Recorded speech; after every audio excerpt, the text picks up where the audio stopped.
Está entrando no ar. Debate 93.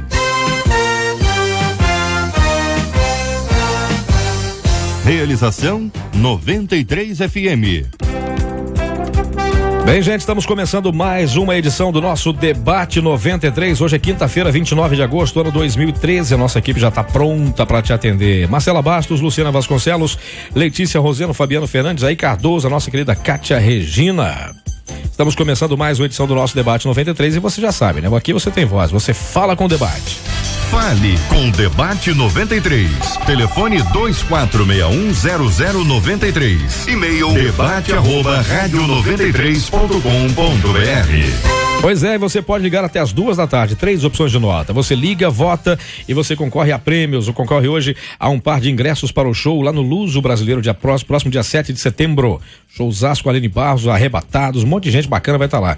E ainda hoje também você concorre ao DVD MK Clips Volume 6, é isso? Bacana, rapaz, olha aí. E no Facebook, pelo Facebook, você participando, você concorre hoje ao CD Eu Respiro Adoração, o CD de Cristina Mel. Falando nisso, o seguinte, o assunto do debate de hoje é esse. A minha vida, gente, é uma grande gangorra espiritual.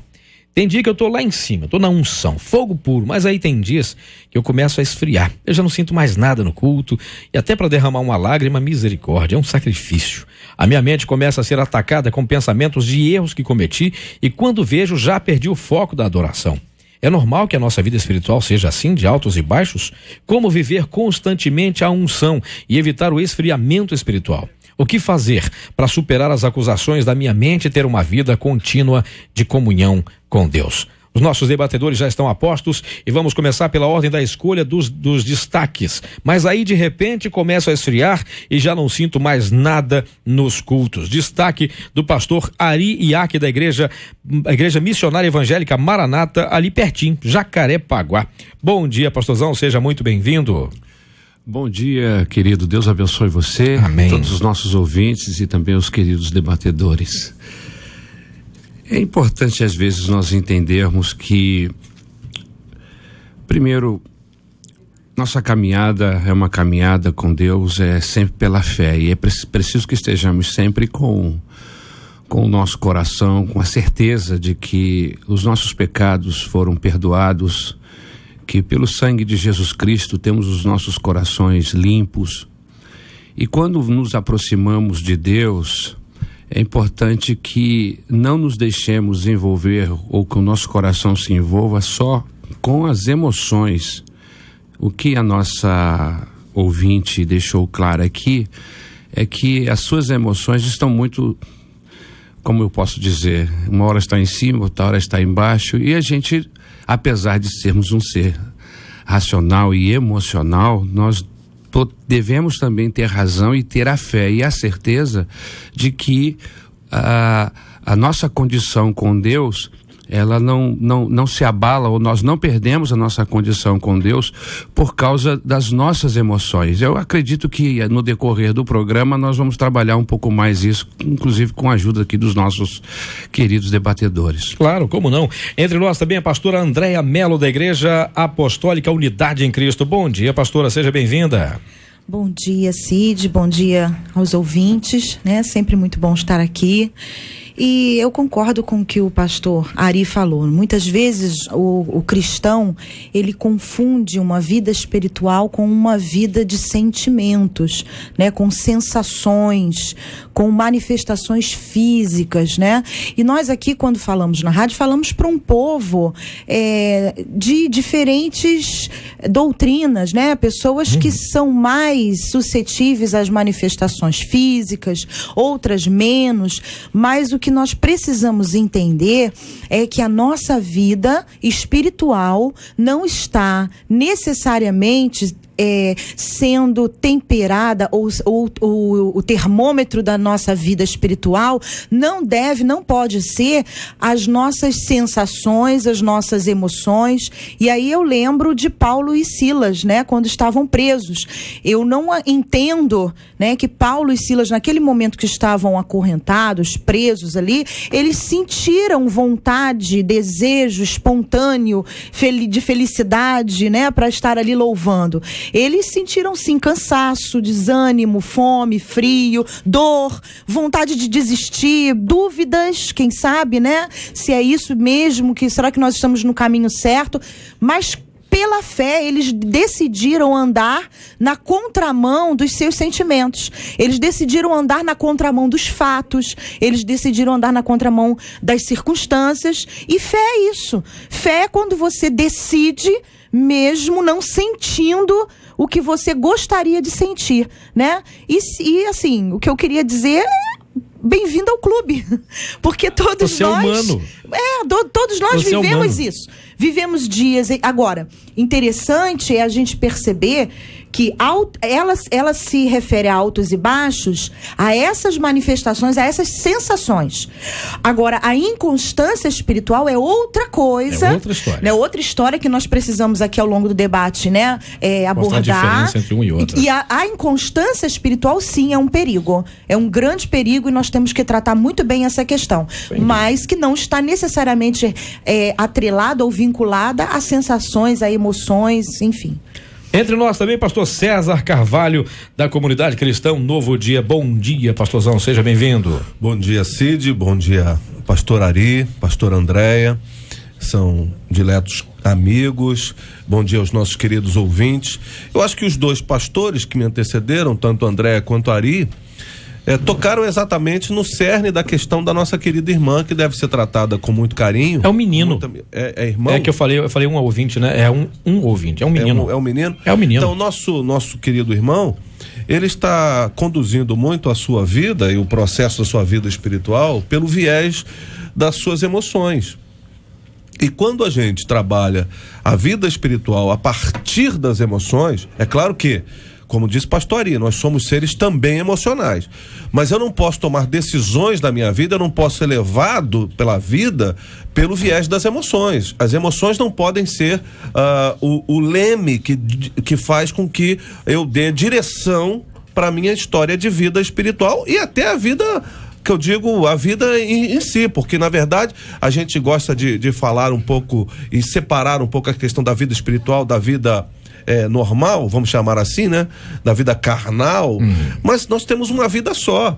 Nós não temos 2, 3 vidas, né? Nós temos uma vida só. E quando eu vejo que esse menino toma essas decisões e caminha por essa linha, eu percebo que talvez até na vida dele, normalmente, fora do âmbito da questão da espiritualidade, ele também navegue a partir das suas emoções, o que é muito perigoso. Hoje, e eu conversei já com pessoas na igreja, em gabinete, pessoas que, pastor, eu não estou me sentindo bem aqui na igreja, eu quero ir para outra igreja. Eu falo, ir para outra igreja é uma decisão sua, mas não deixe que Satanás perceba que você toma decisões a partir das suas emoções. Hoje você está triste, amanhã você está alegre, depois de amanhã você está cabisbaixo, do outro dia você está mais querendo ganhar o mundo todo, e aí você vai tomando as suas decisões a partir das suas emoções. Isso pode gerar frustração, mas também pode ser uma terrível arma nas mãos de Satanás, porque ele pode perceber que você é alguém que não tem firmeza na sua vida cristã e na sua vida espiritual. Bem, é importante conduzirmos esse debate também olhando para os nossos modelos. A Bíblia diz, o escritor aos Hebreus diz, se não me engano no capítulo 12, que Jesus, olhando para aquilo que lhe estava proposto, suportou todas as coisas, até mesmo a morte, até mesmo chegar à questão do sangue, para poder viver a sua vida, e nós não devemos, então, tendo ele como modelo, nos embaraçar com nada, nem com as coisas, nem com o pecado e nem as coisas que nos prendem, nos tentam impedir a nossa caminhada. Uma das coisas que talvez esteja acontecendo é que esse irmão está então se embaraçando pelas questões emocionais. A segunda questão é que na vida e na caminhada cristã, todas as coisas devem ser usadas e podem ser usadas por Deus para aperfeiçoamento da nossa própria vida. O Paulo, escrevendo aos Romanos, no capítulo 8, ele fala que tudo coopera para o bem daquele que ama e teme a Deus, daquele que foi chamado segundo o seu propósito e decreto. E ele usa então uma linguagem, porque aquele que de antemão conheceu também os predestinou, falando do ponto de vista da minha teologia, da teologia que eu abraço, a predestinação da igreja como corpo e não do indivíduo. também o predestinou para que todos sejam conformados à imagem de seu filho, para que ele seja o primogênito, Jesus seja o primogênito entre muitos irmãos. Então, todas as coisas que acontecem com a minha vida cumprem o propósito de formar em mim o caráter do Cristo. Então eu não posso me deixar abalar emocionalmente. Quando você cita André, Paulo e Silas na cadeia, eles tiveram todas essas sensações, todavia eles não se deixaram abalar pelo propósito. O propósito estava intacto na sua caminhada. E quando eu vejo esse menino aqui dizer, que um dia eu tô no fogo, outro dia eu tô na água, um dia eu tô quente, outro dia eu tô gelado, eu tô achando que esse menino não está sabendo conduzir o processo da sua vida e se deixando levar pela questão emocional. Entre nós está ele. Gente, o pessoal ficou aqui esperando. Tem gente já com um papelzinho já para pegar autógrafo aqui. Sei o que, é sério. E a gente tá tentando achar uma trilha sonora aqui. É porque é estreia, dá licença, é estreia. Mas enfim, como o pessoal não mandou a tempo ainda, né? Então. É a estreia dele hoje. Então, por favor, tá? Sejam gentis com ele, tá bom? Obrigado. Deixa comigo. Presta atenção. Ele é pastor da primeira igreja batista universitária do Brasil, em Duque de Caxias. Por que eu tô fazendo esse alarde todo? É por causa do nome. Muito bacana. O vento o trouxe, os bons ventos o trouxeram para o debate da 93. Nosso querido pastor. Como é que é a música, gente? Não, pastor, não, vai lá, pastor aí. Eu sei que o senhor merecia uma estreia melhor, uma trilha sonora mais bem executada. Tudo bem. Você nem ia ter baixado essa música. É porque eu só pensei nisso agora. Eu tô falando que eu não tô puro hoje, eu não tô falando. Brincadeiras à parte, pastor Clark Gable, da primeira igreja batista universitária do Brasil, em Duque de Caxias. Pastor, muito bom dia, seja muito bem-vindo. Sinta-se em casa. Já deu pra sentir que a turma aqui vai pegar no teu pé, né? Eles são realmente muito solidários. Aliás, desculpa, eu vou ter que mexer nos controles da voz aqui, porque a voz do pastor é mais bonita que a minha, isso eu não admito, não. Bom dia, queridão, seja muito bem-vindo. É um prazer estar aqui e bom dia aos demais debatedores. Essa estreia realmente, para mim, é um motivo de gratidão ao Senhor. Amém. E eu quero dizer já para esse ouvinte, né, que mandou esse e-mail, dizer para ele que ele não é único em passar por tudo isso. Se não é para resolver, ao menos dá a ele essa tranquilidade de que ele não é solitário nesse sofrimento, nessa questão de altos e baixos. Muitas pessoas passam por isso. E talvez por algumas pessoas não entenderam o modo de Deus agir, questionam até a própria fé desse rapaz. Onde é que está a fé dele? Eu me recordo muito bem daquele Salmo número 42, quando o escritor fala da queixa, ele lamenta quando diz assim: muitos me perguntam, onde está o teu Deus? E por que o questionavam? Porque ele estava exilado, estava sofrendo, estava privado da sua vida com Deus na prática que ele tinha na cidade de onde ele saíra. Então, a Bíblia fala em 1 Pedro, capítulo 5, que o sofrimento faz parte da vida cristã. Talvez alguns acham que pelo fato de ser cristão não vai passar por dificuldades. A fé não é uma vacina que nos imuniza de sofrimento. A vida cristã não é uma redoma que nos isente de sofrer. Agora, é certo que pelas palavras dele, ele esteja talvez confundindo a unção com a emoção, confundindo a fé com as circunstâncias. É impossível você controlar as circunstâncias. Vindo para cá, houve acidentes, engarrafamento, quebra de carro, então você não tem controle sobre isso. Agora, onde está a sua fé? Nas circunstâncias ou na palavra de Deus? Então eu creio que o ponto principal aqui para nós caminharmos com esse jovem é direcionar a fé dele, ou ele refletir sobre em que ele confia, ou em quem ele confia. Há um texto muito interessante em 2 aos Coríntios 5:7. Paulo fala o seguinte: porque andamos por fé e não por vista. As circunstâncias variam. Um dia estamos no momento festivo, outro dia estamos acompanhando um funeral, um dia estamos no aniversário de primeiro ano de vida de uma criança, outro dia estamos no meio de uma despedida irreversível. Então as circunstâncias variam na nossa vida, na dinâmica da vida. Agora, nossa fé tem que estar pautada na palavra de Deus. Como diz um slogan de uma organização para-eclesiástica, é o seguinte: no compasso do tempo ancorado na rocha. Ou seja, a gente acompanha as mudanças, mas é em Jesus a nossa fé que deve ser mantida. Amém. Pastor, até por conta do teu nome, as pessoas pegam muito no teu pé, ficam te perturbando por causa disso? Muito. É mesmo, pastor? Esse meu nome é uma coisa interessante. Minha tia era fã do Clark Gable. É mesmo, hein? E quando eu nasci, Clark Gable já tinha falecido 3 anos antes. E então, muito bem, gostei aí desse incentivo. Essa música é o Lara's Theme, é o tema de Lara. Isso. Tema de Tara. Tara é uma fazenda onde norteia toda a história da Guerra da Secessão. Então minha tia era fã dele e sugeriu. Agora, por causa do nome, eu tive alguns amigos e, pasmem, alguns inimigos. Por causa do nome? Por causa do nome, não gostava do meu nome. Me lembro de um professor que falou assim: poxa vida, troca seu nome por Pedro, Daniel, agora Clark Gable. É até ruim de falar, é difícil de escrever. Se não se preocupa, a aula é mais importante que essa discussão. Muito bem, mas é porque é o seguinte, como é a primeira vez do pastor, a gente queria deixar ele bem à vontade e eu tô vendo tal. Como é que vocês estão deixando. O quê? Pastor, tá tranquilo. Funcionou, pastor? Sem dúvida. Não tá sentindo em casa? Extraordinário. Não tá sentindo em casa? Muito. Pronto, alcançou. Estou em casa, estou com minha esposa Ana Paula aqui que dá dando tivesse sido suporte. assim? Tivesse sido assim, né? Pois é, e olha quem tá do lado aí, ela chegou.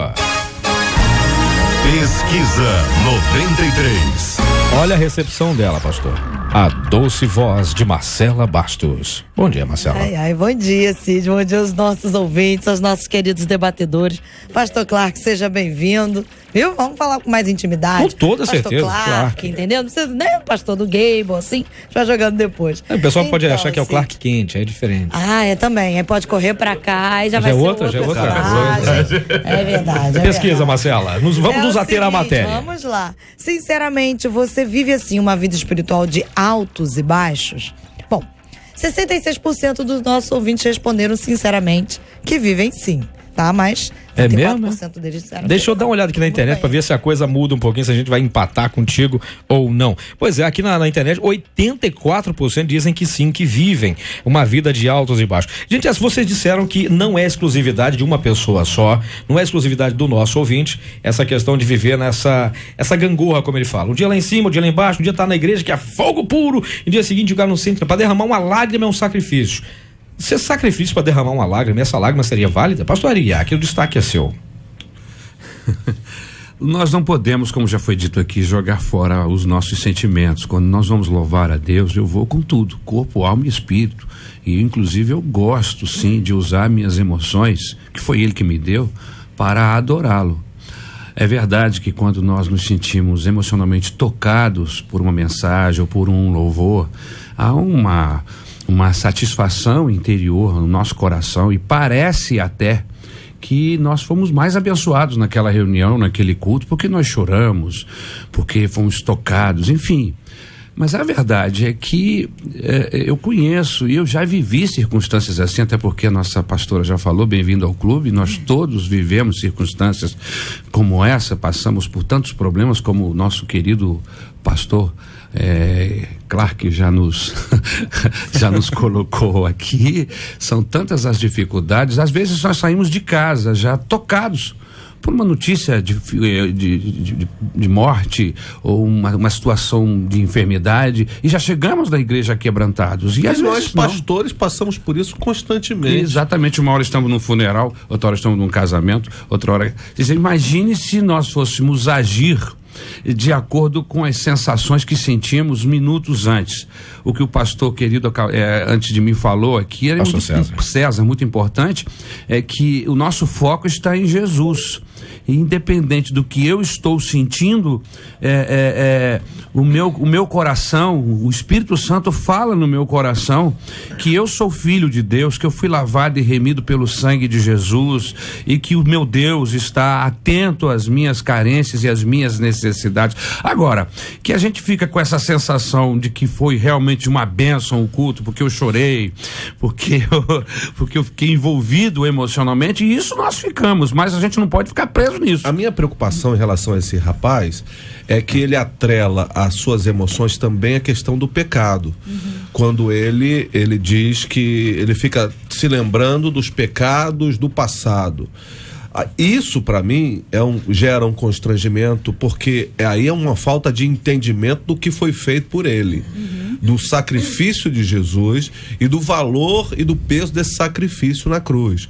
A Bíblia diz que o escrito que era contra nós, a nota promissória contra a nossa vida, foi cravada na cruz. Ou seja, mediante o meu reconhecimento de quem eu sou como pecador e do que Jesus fez e quem ele é e a capacidade do que foi executado na cruz do Calvário, eu não preciso ficar preso à minha questão do passado. O meu passado foi deixado para trás. O apóstolo Paulo diz: esquecendo-me das coisas que para trás ficam e avançando para aquelas que estão diante de mim, prossigo para o alvo pelo prêmio da soberana vocação em Cristo Jesus. Ou seja, talvez o que esse menino esteja se perdendo nesse processo é não ter objetivado o alvo. Talvez ele esteja simplesmente decidindo-se viver pelo dia e pela emoção que ele está sentindo, sem olhar para o alvo dele, efetivamente, em Cristo Jesus. E, pastor, também a gente tem que entender que a culpa, né, no caso, ele foca o pecado que ele cometeu,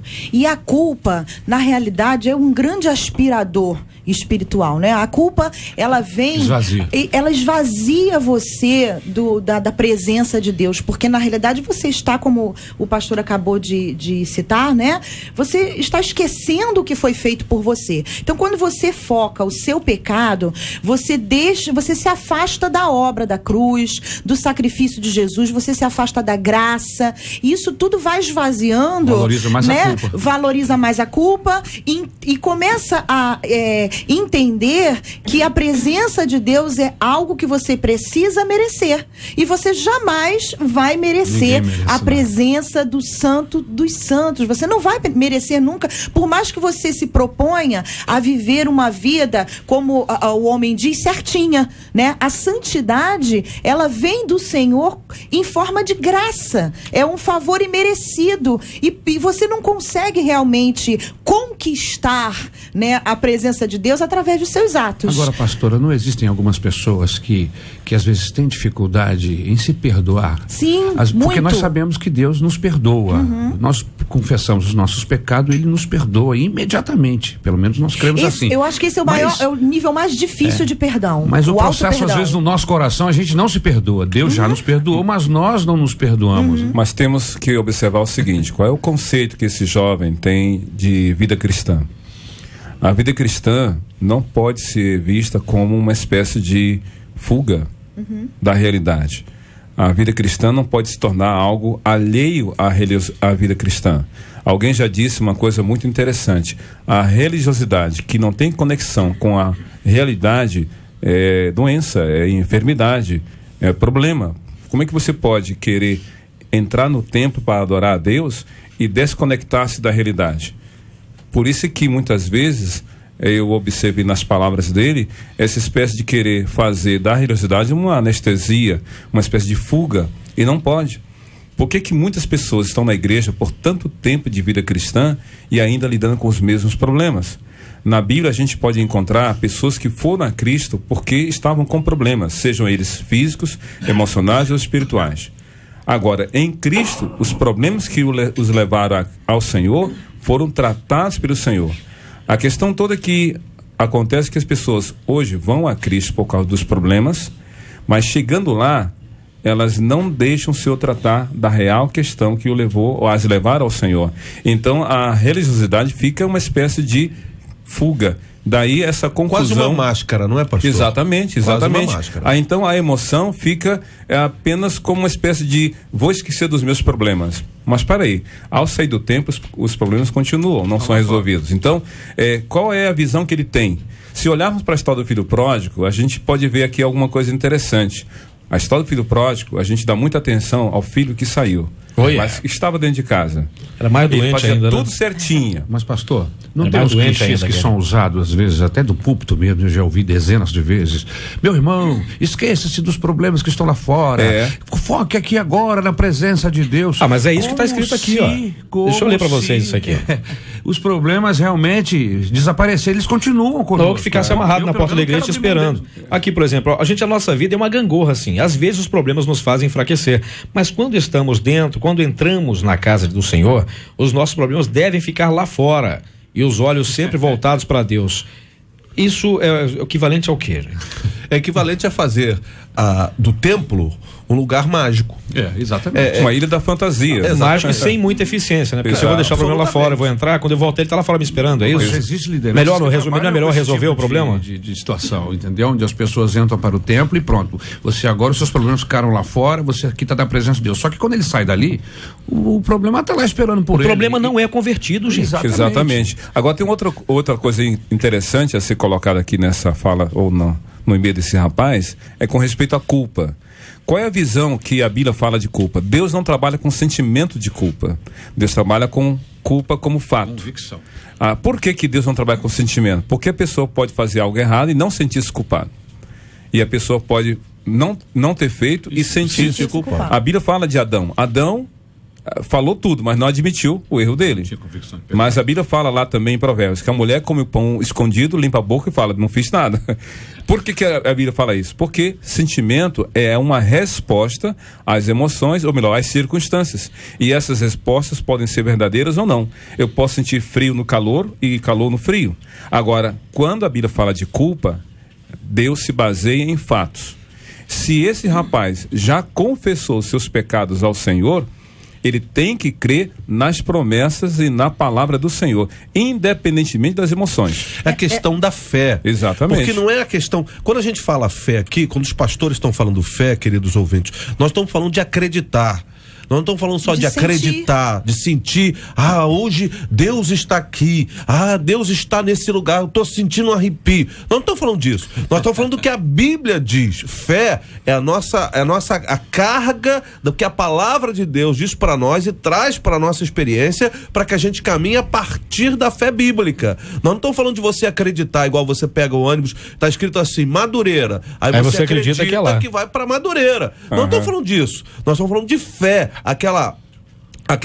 O conjunto de crenças, de elaborações, de pensamentos filosóficos e de consistência bíblica que norteiam a nossa caminhada cristã. Não estou falando de, hoje eu senti, porque tem muita gente que vai ao nosso, hoje o culto estava maravilhoso, eu senti a presença de Deus. Olha, é bom que se diga que se o culto é a Deus e ali estiverem pessoas adorando ao Senhor, ele vai estar você sentindo ou não. 2 ou 3, Exato. Não depende de números nem de nem de emoções, é interessante a gente citar também, e aí eu posso falar porque eu sou mulher. A mulher, ela é um ser, eu acho que mais emocional do que um homem. Ela é movida por hormônios.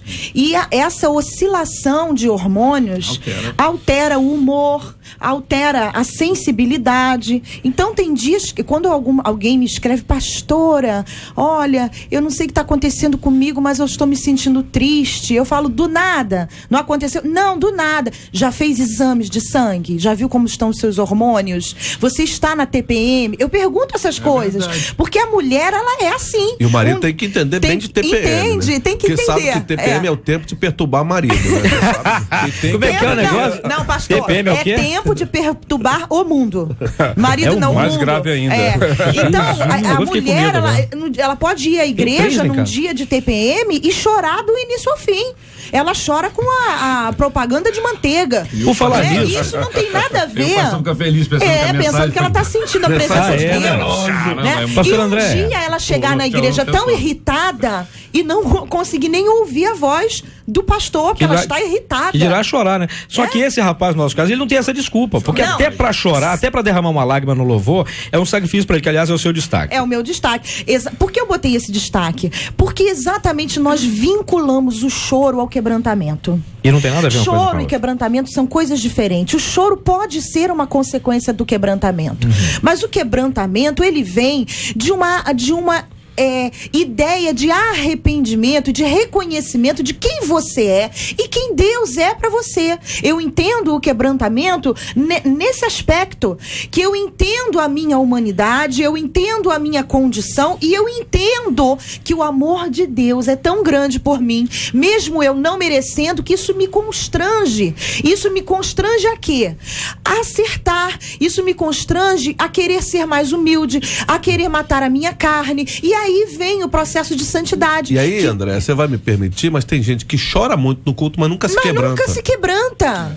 E vive, pastor, e vive de momentos. Vive de momentos, de manifestações. Fala assim, ai, fulano é tão quebrantado. Porque ele chora, mas às vezes o coração é um orgulho só. Coração às vezes é duro, não muda, como uma pedra. Não muda a vida. Não muda. Se você chora para se mostrar, for confrontar, na verdade, né? ele se rebela. Chora o tempo todo. Mas se você confrontar, olha, querido, você precisa aqui nessa área mudar. Fica com raiva do pastor. Eu estava falando com uma ovelhinha agora pelo telefone, e eu falei que viria ao debate, ela começou a conversar comigo sobre o tema. E ela falou exatamente isso. E as ovelhas hoje estão assim, elas não querem confronto, elas não querem mudança, elas querem a bênção, a promessa. Então elas acabam deturpando a vida cristã. Elas acabam entendendo que a vida cristã e a igreja serve para amenizar as suas dores, suprir as suas carências, né?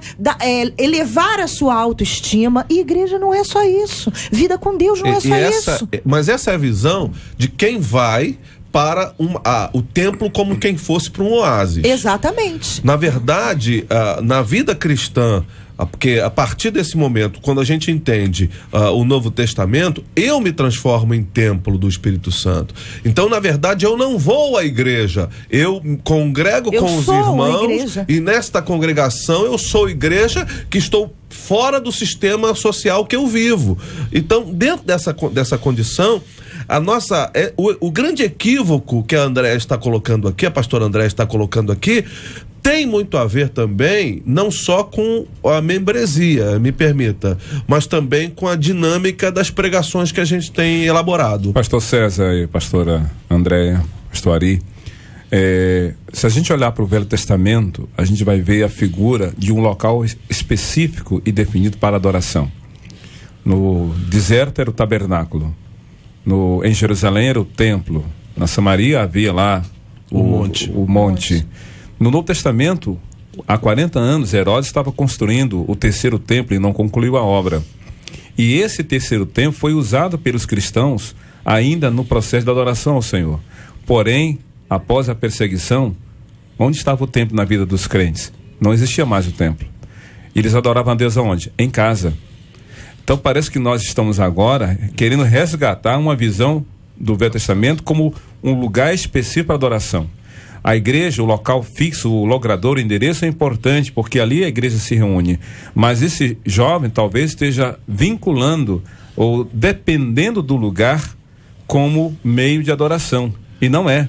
A adoração a Deus independe do lugar. Tempo, né, pastor? E outra coisa, e a adoração a Deus, exatamente. Só no domingo, de manhã, não pode. à noite. A adoração a Deus deve ser uma resposta nossa ao que Deus fez por nós, independentemente das circunstâncias. Quando ele fala da gangorra, desses altos e baixos, é natural. Só que lá em Hebreus capítulo 10 diz assim: temos essa esperança como âncora para a alma. Nós estamos nesse mar da vida, sempre movimento para lá e para cá. Nós sempre estamos vivendo momentos difíceis, ora também momentos bons.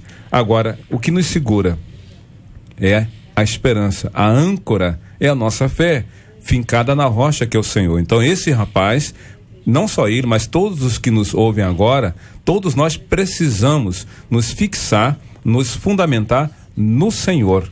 Na vida estamos sujeitos a tudo. Agora a nossa adoração e a nossa fé não podem, insisto, em depender de circunstâncias, mas no Senhor. O que eu faço também, pastor, quando termina a reunião? Enquanto eu estou ali na reunião, estou sendo tocado, quebrantado. Aí eu saio dali e pronto, desligo o disjuntor, entendeu? E vou para a vida, entendeu? E aí eu só vou ter um encontro com Deus outra vez no próximo domingo. Só que esse rapaz é mais grave. Esse processo é extremamente esvaziante. Só que na narrativa do rapaz, ele deixa a coisa mais complicada, porque é durante o culto. Ele fala, por exemplo, a minha cabeça começa a ser atacada por pensamentos de erros que eu cometi e quando vejo já perdi o foco da adoração. Vocês falaram sobre aquela questão de Deus perdoa e a pessoa não se perdoa. Só que ele fica tão preocupado com isso que ele fica dentro do ambiente, mas ele não está lá dentro. É só um vaso, mas não tem nada dentro dele. Eu acho que essa sensação ou esse mudança esvaziamento de foco, total, né? Se dá ao fato dele estar muito focado no pecado que ele cometeu, a situação de esfriamento dele. Bom, eu não estou chorando, eu não estou sapateando, eu não estou rodopiando, isso deve ser porque eu pequei. No inconsciente, o código ele dá esse. A ideia da ambientação dele, uma eu coisa não assim. estou sentindo a presença de Deus. Por que todo mundo está sentindo e eu não estou sentindo? Ele começa a conjecturar na cabeça dele. Já começa até a achar sentir o que o outro está sentindo. Exatamente. Querer saber o que o outro está sentindo. Não, aquele ali está chorando. Mas há problema. O irmão está chorando, eu não estou chorando. Deve ser porque ontem eu falei uma coisa que eu não devia falar. O cara pode ou no estar com a dor de dente desgraçada, tá chorando. Tá chorando, ou tá de TPM, pastor. Fora, pastor, Então, que ele já deu mole, nós temos que ter entendimento do mundo espiritual que nós vivemos, ele já deu mole. E o inimigo já percebeu. Exato. Que ele tem essa questão, esse ponto fraco. Então ele constantemente está sendo atacado, dentro e quem sabe fora da igreja também, em relação a essa intimidade, esse envolvimento com Deus. Será que Deus já viveram essa realidade? Por exemplo, o Salmo 73, o Salmo de Asaf. É um salmo extraordinário para alentar a nossa vida enquanto seres humanos. Asaf chegou a ter inveja. Ele olha a prosperidade do ímpio, ele vê, meu Deus, eu aqui mantendo a minha vida de pureza, mantendo a minha vida tão bem, e olha só como eu vivo, olha como é que os ímpios vivem, e ele vai conduzindo toda a estrutura do salmo, mostrando essa realidade, essa comparação, o que é uma desgraça já, o pressuposto da comparação já é uma desgraça. Até que ele diz no versículo 17, até que eu entrei no santuário de Deus.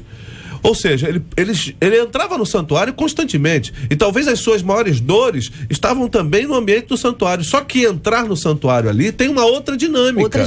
É uma questão de um entendimento efetivo do que era a fé, de que se baseava e de que se consistia a vida, a própria vida. E eles, até que eu entendi então, o fim, porque a gente muitas vezes está se degladiando com as nossas emoções por causa do momento. A gente está se deixando conduzir e construir a nossa vida de relação com Deus no momento. Então, quando eu estou muito feliz, Deus está comigo. Quando eu estou triste, Deus não está comigo. Ainda vem gente, escreve lá na faixa, lá, pare de sofrer, a desgraça complica tudo. Mas há uma questão aqui que, às vezes, a gente lendo o que ele escreveu, a gente imagina outras coisas que possam estar aqui embutidas das entrelinhas, mas há uma diferença entre um pecado cometido e um ato contínuo de pecar. É verdade. Se ele cometeu alguma coisa no passado e não foi resolvida essa coisa, isso virá à tona de vez em quando.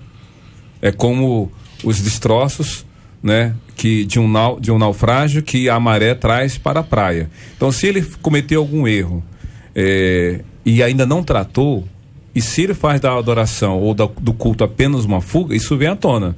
Seja num cântico, seja numa palavra, numa oração, isso vem à tona. Agora, isso tem que ser tratado. Agora, se está num ato contínuo de pecado e adoração é uma fuga, pior ainda.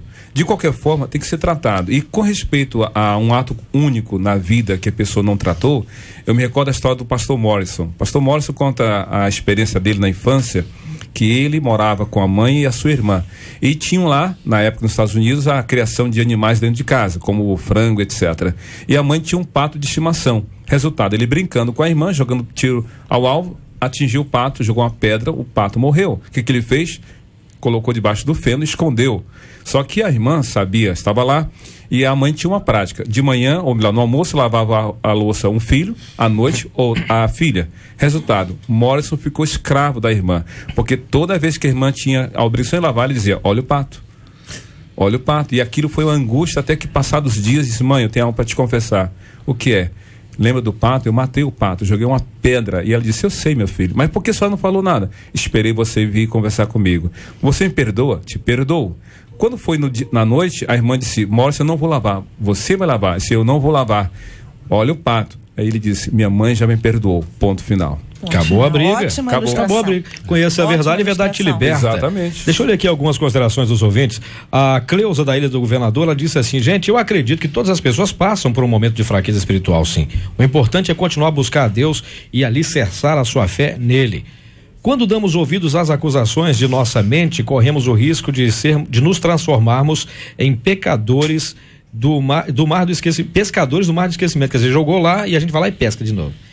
que é uma porta aberta para que o diabo venha agir. É certo ter esse tipo de vida espiritual, gente? Altos e baixos, isso é normal? O outro ouvinte faz uma pergunta bem parecida com essa. A Bíblia fala que se és morno, nem frio e nem quente, o Senhor vai vomitar-te. O cristão não pode ficar de alto e baixo, não, viu? Porque as coisas do mundo não estejam bem. A vida espiritual tem que estar bem. Essa aí entra o destaque do pastor César. É normal, pastor, que a nossa vida espiritual seja de altos e baixos? Já foi dito que sim, mas o nosso ouvinte diz que essa coisa de ser não, nem quente, nem frio, ser morno, Deus vomita. Quer dizer, fica uma coisa parecida, um ping-pong, vai lá e volta? Pode ter gente confundindo de vida cristã com vida espiritual. Exatamente. Vida cristã é normal que ela seja de altos e baixos, porque nós vamos ter vários momentos na história da nossa vida. Como já disse aqui, o evangelho não é uma vacina que você vai se isentar ou se eximir de qualquer tipo de sofrimento ou de angústias, de tristezas na sua experiência de vida. Vida cristã é uma coisa, vida espiritual não, porque o que tinha que ser feito em Cristo Jesus foi feito definitivamente no ato da salvação em Cristo Jesus. Quando eu então reconheço o sacrifício e o que ele fez por mim, eu sou um espírito vivificado, ou seja, meu espírito deixa de estar morto para estar vivo. Esse é um ato. E o meu espírito não vai ficar morrendo, ressuscitando, morrendo, ressuscitando, morrendo, ressuscitando todo dia. Então não existe esse altos e baixos na vida espiritual. Existe altos e baixos na vida cristã. É bom que a gente faça essa divisão aqui e entenda isso definitivamente. Agora, deixa eu só... Perdão, querida. Pode falar. Existem alguns personagens na Bíblia Sagrada que viveram todo esse tipo de sensações. O apóstolo Paulo, todos nós conhecemos a história desse homem de Deus, viveu circunstâncias terríveis no processo de pregação do evangelho em vários lugares. Nós temos aí relatos tremendos de sofrimento, mas ele tinha um alvo. Não é? Ele dizia: eu sei em que tenho crido e estou certo que ele é poderoso para guardar o meu tesouro. Ou seja, não importa o que esteja acontecendo comigo fisicamente ou emocionalmente, eu tenho uma certeza, eu tenho uma fé, eu tenho um alvo, e este alvo é Cristo. Isso é muito importante que os nossos ouvintes, que todos nós, independente do que sentimos ou que estejamos pensando, tenhamos na nossa mente, amém? Eu tenho um alvo. Eu sei em que tenho crido e estou certo. Eu sei em que tenho crido significa eu sei que os meus pecados estão perdoados, que o meu nome está escrito no livro da vida, que Deus me ama a despeito de qualquer circunstância, a despeito de qualquer sentimento que eu venha a sentir. Ele me ama. Isso é um tripé da nossa fé. Deus me ama. Amém? Esse é um dos pés. E elaborando a questão do alvo, do propósito, mas qual é o alvo objetivamente? É ser assemelhado a Cristo, como eu disse no início.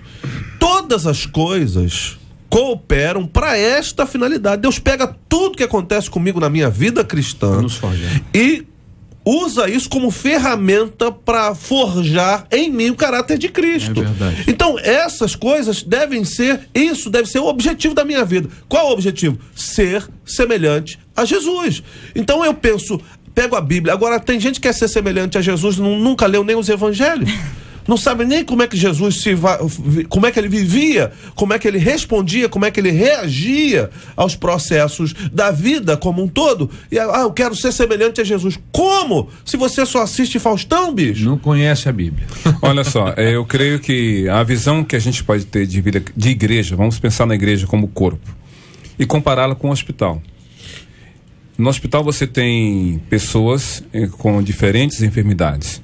Mas vamos supor que haja uma ala como um único tipo de enfermidade. O médico examina todos, faz o diagnóstico e prescreve a medicação. Cada um vai reagir de uma forma diferente, em tempo diferente. É o que acontece com esse rapaz. Ele está na igreja, está adorando. E juntamente com ele, como falei no início, outros estão vivendo o mesmo drama. Coragem foi a dele de ao menos pedir socorro. Então, na igreja, há muitas pessoas enfermas, nesse sentido, nesse processo de superação. E tem um texto em Romanos capítulo 15, que eu acho muito interessante, dessa nossa complacência, diz assim: mas nós que somos fortes, devemos suportar as fraquezas dos fracos e não agradar a nós mesmos. Quando Jacó estava despedindo seu irmão Esaú disse: vem comigo. Jacó disse: não, você está com 400 soldados, eu estou com a minha família e as crianças. Se eu for no teu passo, as crianças vão se cansar, vão se machucar. Vou no ritmo delas. Então a igreja tem que andar no ritmo do seu corpo, dos seus membros, e ter esse ato de misericórdia, e ter compaixão desses. Nós não podemos ficar indiferentes ao que acontece com esses semelhantes a esse rapaz. Então, chamá-lo, ele vai ter que procurar essa ajuda direta, pessoal, para que ele possa abrir o coração. A Bíblia fala, confessar as vossas culpas, não fala de pecados. A gente não deve confessar o pecado ao outro, a não ser que aquele a quem nós ferimos. Confessarmos as nossas culpas, ou seja, estou com um problema, eu fiz algo, eu estou vivendo esse drama. Porque senão a gente pode estar festejando um grande culto e gente do lado padecendo. Então a igreja é um grande hospital, aquela hospedaria do Bom Samaritano, onde vamos tratar todo mundo. Nessa diferença em que as pessoas estão vivendo. Eu acho que a grande questão é que as pessoas confundem, eu já falei isso, vou bater na mesma tecla, porque eu acho que é o grande problema desse rapaz, né? É confundir as manifestações físicas com a vida espiritual, com a sua vida com Deus, com o seu relacionamento com Deus. Por isso as pessoas muitas vezes chamam ou pré-julgam a outra como morno, né? Eu já cansei eu sou de uma raiz evangélica bem pentecostal, né? Então eu já cansei de ouvir na igreja, né? Há muitos anos atrás, olha essa geladeira que está do seu lado, catuca essa geladeira, é o crente que não dá glória a Deus, é frio. Então as pessoas, elas acabam ensinando que se eu ouço a palavra, eu estou ouvindo a palavra, eu estou calada, eu estou morna, eu estou fria, né? Tem que ter reação física. Essa é a grande questão. Eu já cansei de encontrar ovelhas tem pregador que precisa de torcida. Precisa. Então eu já cansei de encontrar ovelhas desanimadas e achando que não eram dignas porque não conseguiam. Não sentia a mesma coisa que os demais. Ter essas manifestações. Pastora, mas se for pensar direitinho, acho que 90% das pessoas não sentem a mesma coisa que uma delas. Entra a questão do temperamento. Talvez o teu temperamento não seja um temperamento dado ao choro, às manifestações, né? Talvez o teu temperamento seja introspectivo, seja mais quieto. Então tem todas essas questões, mas o povo, né? Muitos julgam a sua vida espiritual pela manifestação do espírito ou das suas emoções, né? Que não tem, uma coisa não está necessariamente vinculada à outra, né? Para eu ser espiritual, eu tenho que pular, eu tenho que balançar as mãos. Então, eu acho que o grande fato importante aqui na vida desse menino é que ele está confundindo unção, tanto que ele fala logo no início, tem dias que eu estou na unção, fogo puro. Por que você está na unção em um dia e no outro dia você não sente que está na unção? A unção é um preparo, a unção é uma cobertura de Deus sobre a sua vida. Ela não sai sobre a sua vida só porque você está triste, porque você não conseguiu chorar ou porque você não conseguiu pular. Então, essa é a grande questão. O que é vida com Deus? Como é o seu relacionamento com Deus? Existem momentos em que a gente entra num período de oração que tá tanta tribulação que a gente não tem vontade de falar nada. É uma coisa, André, que as pessoas querem experimentar a unção de fato e perceber mais ou menos. Mergulha a sua mão numa lata de óleo e deixa ela lá um tempo, depois tenta lavar com água para ver se vai lavar fácil. Não é tão simples, você fica protegido por uma camada. Exatamente. Isso é uma coisa que o Senhor fez por nós, exatamente. Gente. Os crentes em Jesus, aqueles que reconheceram o Senhor Jesus, foram ungidos. Para uma vida, uma caminhada com Ele. Então, não é, hoje eu tô triste, o óleo deve ter escorrido. Amanhã eu tô alegre, agora eu tô com muito óleo. Aí depois de amanhã, acabou, teve problema na soja, a safra de soja teve problema e a gente tá com pouco óleo. É brincadeira. Pastor César e pastor Andréia, como ele falou da gangorra, ou usou a figura da gangorra para explicar como é a vida dele, nenhuma gangorra foi feita de modo que ela possa, sem nada sobre as pontas, estar equilibrada. Tem que ter um contrapeso lá. Para que ela fique equilibrada, tem que ter realmente nas extremidades, talvez até um mais, outro menos, porque ela não foi feita cientificamente para ficar equilibrada. Então é natural que na vida a gente tenha questões. Tim LaHaye, ou Tim LaHaye para alguns, escreveu um livro chamado Temperamentos Transformados pelo Espírito. Muito bom livro. Alguns contestam a ideia que ele coloca ali, mas eu gosto muito do que ele apresenta, porque ele fala dos temperamentos. Exato. Temperamento você não escolhe, você herda. E ele usa 4 figuras na Bíblia para explicar os 4 temperamentos. Sanguíneo, ele coloca lá Pedro; colérico, coloca Paulo; fleumático, ele coloca Abraão; e melancólico, coloca Moisés. E coloca lá esses personagens. De fato, cada um de nós tem um desses 4 que se sobressaem. Em alguns momentos choramos, em alguns momentos nos alegramos, no momento ficamos irados e tal. Mas um dos 4 se sobressai, o que caracteriza a nossa maneira de ser, o nosso jeito de ser. Sempre, sem Cristo, somos extremados. Ou ficamos irados por pavio curto, ou nós queremos nos vingar, ou nós choramos à toa, ou nós ficamos indiferentes. São os extremos. Em Cristo, esse temperamento é trabalhado, é tratado. Então, de repente, ele está confundindo a sua personalidade, o seu jeito de ser, com a vida cristã, e confundindo as coisas. Então é preciso de tratar isso, porque senão a gente pode estar trazendo mais peso sobre ele do que respostas. Que é o que ele está vivendo aqui, é um peso, né? E a pergunta que eu faço agora, que conselho vocês dariam para esse rapaz? Uma vida de constância com Deus. Eu acredito, o pastor usou a figura aqui do azeite. Nós fomos ungidos pelo Senhor, e essa nossa vida atual, essa correria que nós nos imprimimos na nossa vida, nos leva primeiro a um relacionamento pequeno, dominical. As pessoas, infelizmente, a maioria das pessoas correm atrás do vento o tempo todo, sem nenhuma conotação aqui com o nosso pastor. Nada a ver, nada a ver.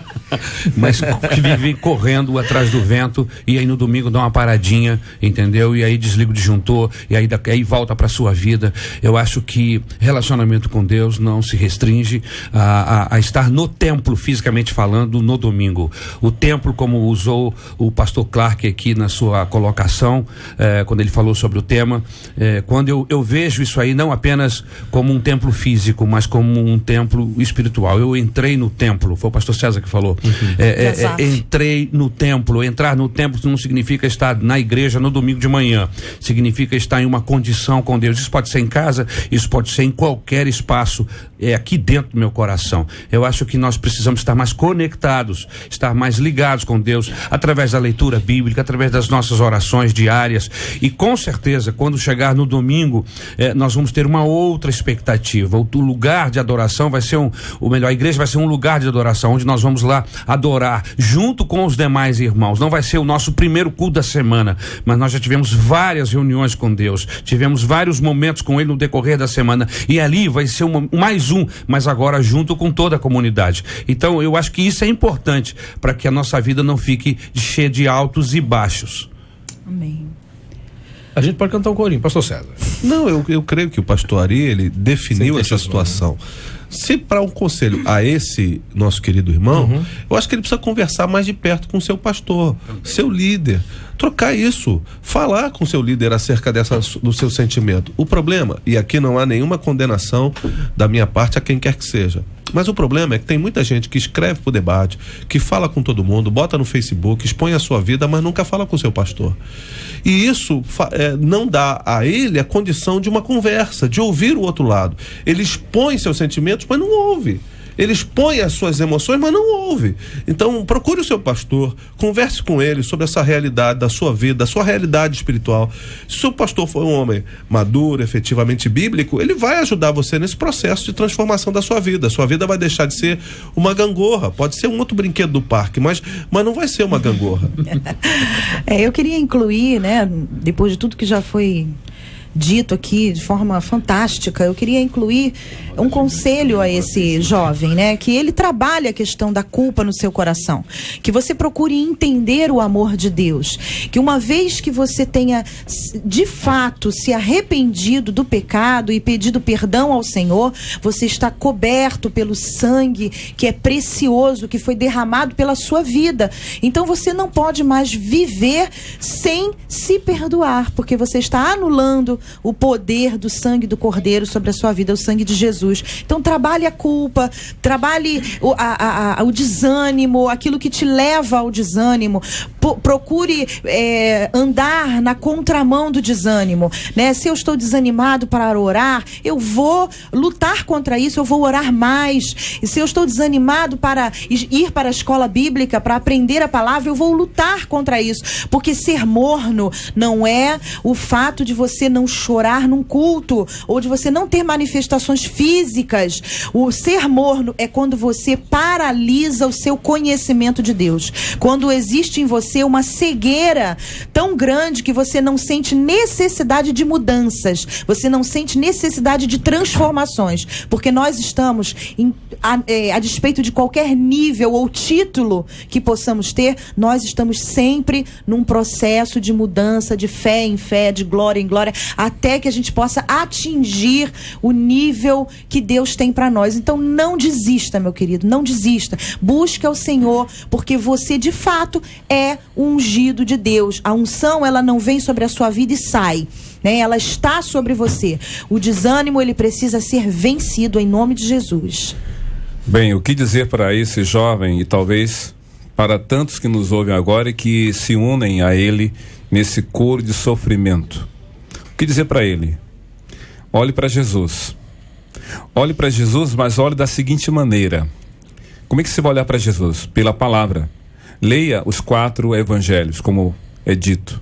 Leia os 4 evangelhos e veja como Jesus, durante 3 anos, andou com os apóstolos. Durante 3 anos, Jesus foi para refeições, grandes festas. Durante os 3 anos, Jesus participou de momentos difíceis, pessoas sepultadas, pessoas enfermas. Olhe para Jesus e veja em alguns momentos que o próprio Senhor foi tentado, foi afrontado. Os apóstolos andaram com Jesus durante 3 anos. Tiveram momentos difíceis, momentos extraordinários. Até cantaram, como o Cid aqui indicou. Teve no último dia, no último dia da ceia, a Bíblia fala que eles cantaram um hino. Então eles tiveram momentos difíceis, momentos agradáveis. Então olhe para Jesus. A vida com Jesus não é uma vida constante. Alguém já disse, se o sol sempre brilhar, nós teremos um deserto. Então olhe para Jesus. Jesus falou que Deus, em seu amor, faz o sol brilhar sobre justos e injustos e a chuva cair sobre quem teme a Ele e quem não teme. Olhe para Jesus. E olhe também para os apóstolos, olhe para o Novo Velho Testamento. Pessoas que declararam sua fé no Senhor, mas que viveram momentos difíceis, mas disseram que não dependiam das circunstâncias. E eu quero então contar aqui uma coisa muito interessante. Quase que o mesmo pensamento desse jovem. Um jovem chegou ao gabinete de um pastor e disse, pastor, não venho mais a essa igreja. Por quê? Perguntou o pastor. Pastor, eu saio de casa com meu coração vazio. Chego aqui, os cânticos não me atingem, as orações não me alcançam, a mensagem passa por cima da minha cabeça. Eu me sinto como aquele garoto, sai de casa com um cesto de palha vazio, anda uma grande trilha, e uma longa trilha, e mergulha aquele cesto num lago, e volta para casa com um cesto cheio de água. Mas enquanto ele caminha, a água passa pelos furos e o cesto chega em casa vazio. É assim que eu me sinto. Saio de casa vazio, vou para a igreja e volto com o coração vazio. Aí o pastor disse, só que você se esqueceu de um detalhe. Cada vez que o jovem mergulha o cesto na água, a água vai lavando o cesto porque passa pelos seus furos. Então ouça a palavra, olhe para Jesus, ouça a palavra, compartilhe com o seu líder espiritual na sua igreja local, deixe Deus trabalhar no seu coração. Amém. Pesquisa 93. A doce voz de Marcela Bastos, O Retorno. Falei que esse negócio é coisa de Jedi, entendeu? Sei lá, vai que você tá. Você queria fazer um curso. Nós somos hollywoodianos sei hoje. Lá, tá eu, hein? Sei lá. Nós somos Culpa de quem? né, pastor? Culpa de quem? Olha aí. Diz aí, uma Marcelo. inspiração, assim, do meu lado direito. Sinceramente, você vive uma vida espiritual de altos e baixos. 67% dos nossos ouvintes afirmam que vivem sim, Cid. 83% na internet. Dizem que sim. Então vamos aos prêmios aí, porque a Lia Guimarães de Campo Grande, telefone 3409, 3406, ao contrário. Ui. Final 67, participou aí da pesquisa, está levando um par de ingressos para esse show aí lá no Luso Brasileiro no dia 7 de setembro. A Jocélia de Vigário Geral, telefone 3375, final 70, também participou da pesquisa, só que ela fatura o DVD MK Clips Music volume 6. E a Creuza Célia, aqui do Rio, é a grande vencedora do Facebook e fatura o CD novíssimo aí da Cristina Mel, o Eu Respiro Adoração. Cid. Beleza, tá certo. Seguinte, gente, seguinte, olha aqui. Cadê o papel? Tá aqui. Quem é que pode participar da Santa Ceia do Senhor? Ter sido batizado? É preciso ter sido batizado ou ter feito algum curso? Existe a idade certa para que isso aconteça? O que significa o texto usado por Paulo ao escrever aos Coríntios? Não é Coríntios não, tá, gente? Coríntios. Examine-se, pois, o homem a si mesmo. O que pode dizer isso, hein? Alguém pode ser impedido de participar da Santa Ceia? Eu sei que vocês estão querendo falar desse assunto, mas não é para vocês hoje não. Pastor César quer falar? Não, mas não vai, é só amanhã. Esse assunto é para amanhã, a partir das 11 horas da manhã, logo após aqui a Caravana do Louvor. Muito bem, meu querido pastor Clark Gable, muito obrigado pela sua presença, que bom que o senhor veio, nos trouxe alegria, sinta-se bem no nosso meio, a gente faz essas brincadeiras para deixar a pessoa mais à vontade, tranquilo, são coisas de irmãos, então fique à vontade, eu prometo que eu só vou tocar essa música, mas essa vez só. Obrigado, Cid, por essa singela homenagem. É um convite para um retorno, espero. É uma ameaça. É uma ameaça. Volte ou o vento te leva. Ok. Pastorzão. Muito obrigado pelo convite, foi um privilégio participar desse debate, esse tema instigante, esse tema relevante para a nossa vida e compartilhar esse debate com o pastor César, pastor Ari, pastor Andréia e com todos vocês aqui, foi um privilégio. Eu espero que o que nós falamos aqui, fundamentados na palavra do Senhor, na verdade eu não espero, eu creio que é a resposta de Deus para muitos corações. Amém. Pastor Andréia, obrigado pela presença, bênção. Obrigada, Cid. Eu queria mandar um beijinho, pode? Manda, claro. Queria mandar um beijinho para as mulheres do meu discipulado, que algumas devem estar ouvindo. Mandar um beijinho para o pessoal da Igreja Batista Monte Terezinha, que eu vou estar sábado pregando lá no Congresso de Mulheres. E para os meus filhos, né? Pedro, Lucas, meus dois príncipes. E eram pequenininhos, agora há pouco tempo, já estão maiores do que eu, já os dois. E agradecer. Você não é grande coisa, não. Eu continuo te amando, pastor. E é sempre muito bom estar aqui. Eu espero realmente que o nosso debate hoje tenha ajudado a muitos que estão, né? Segundo as pesquisas, 80 e pouco % vivem uma vida de altos e baixos. Espero que tenha ajudado a esse povo todo. Em nome de Jesus. Pastor Ari, obrigado pela presença, amigo. Deus abençoe. Quero agradecer o convite por estar aqui com os irmãos, pessoas tão ilustres, tão famosas, tão importantes, amém, que abençoa a nossa vida. Essa história não acabou. Um beijo grande para minha esposa querida, meus filhos, a igreja de Jacarepaguá, Maranata, e o ouvinte querido que escreveu essa carta. Eu costumo basear a minha fé na palavra de Deus, mas em 3 princípios que diz assim, que Deus é bom, Deus me ama e Deus é fiel. Amém. A despeito de qualquer circunstância que esteja envolvendo a minha vida, eu sei que Ele é bom, eu sei que Ele me ama e que Ele é fiel à sua palavra. Que Deus abençoe a todos. Pastor César, obrigado pela presença, amigão. Deus abençoe. Do alto desse monte de Hollywood, onde nos encontramos. Não, seria Monte Olimpo nesse caso. Não, no caso Hollywood. Não, tudo bem. É Hollywood. Tá bom. Eu queria. O vento levou o cabelo. Essa parte vocês podiam ter omitido, viu? Essa parte você não podia ter falado isso não, tá? Eu vou receber a unção de Eliseu já aqui. Vamos lá, pastor. Mas eu queria só mandar um beijo pra minha esposa, pra Núbia, pro Lucas e pro Daniel, meus meninos, e um beijo no coração do pessoal da comunidade cristã Novo Dia em Jacarepaguá. Maravilha, gente. A gente vai encerrando aqui. Pois não, pastor Clark? Deixa eu ligar o microfone certo. No início da minha fala eu falei que eu estou aqui com a Paula, minha esposa, e eu quero aproveitar então, deixar um abraço pro meu filho Jonathan e um abraço pro pessoal da PIB no estado do Brasil e para outras pessoas que fora do Rio estão nos ouvindo lá em Petrópolis. Que Deus esteja abençoando todos eles e outros os nossos familiares, que Deus esteja guardando e louvando ao Senhor pela palavra dele no coração deles. Pastor André. Eu só lembrei da Zilma, que eu falei que ia mandar um beijo pra ela. Zilma? Beijo, Zilma. Tá certo, pronto, mandou. Gente, nós vamos encerrar o nosso debate. Ele pediu ao pastor Clark Gable, por favor, nos leve a Deus de oração. A gente encerra o debate para voltar amanhã, se Deus quiser. Tá por aqui a Rosane Félix. Já com o pedido tocou. Pastor Clark. Senhor Deus, nosso Pai, Nós te louvamos porque não houve impedimento para que aqui nos encontrássemos. Pastor César, Pastor Ari, Pastor Andréia, nós te louvamos porque o Senhor nos deu a tua palavra para responder ao coração daquele ouvinte, mas de tantos outros que vivem o mesmo drama. Ninguém está livre de sofrer, nenhum de nós pode estar isento de padecer, mas nós te louvamos porque tu és Deus presente, tu és o Senhor que nos assiste em todo o tempo, que quando, ó Deus, estiveres vivendo momentos críticos, que recorramos ao Senhor, como diz a tua palavra, colocando toda a nossa esperança em ti. Oramos, ó Deus, para que quando estivermos nos momentos bem festivos e extraordinários, que não nos esqueçamos do Senhor. Ao contrário, sejamos gratos. E oramos para que uma palavra, um texto que foi citado aqui, que seja, ó Deus, o meio do Senhor, confortar corações e fortalecer a fé de todos nós. Oramos assim, gratos por esse privilégio e esta bênção de comunicar a tua palavra nesse debate. Abençoa esta rádio e toda a sua equipe. Em nome de Jesus. Amém. Que Deus te abençoe. Você acabou de ouvir Debate 93.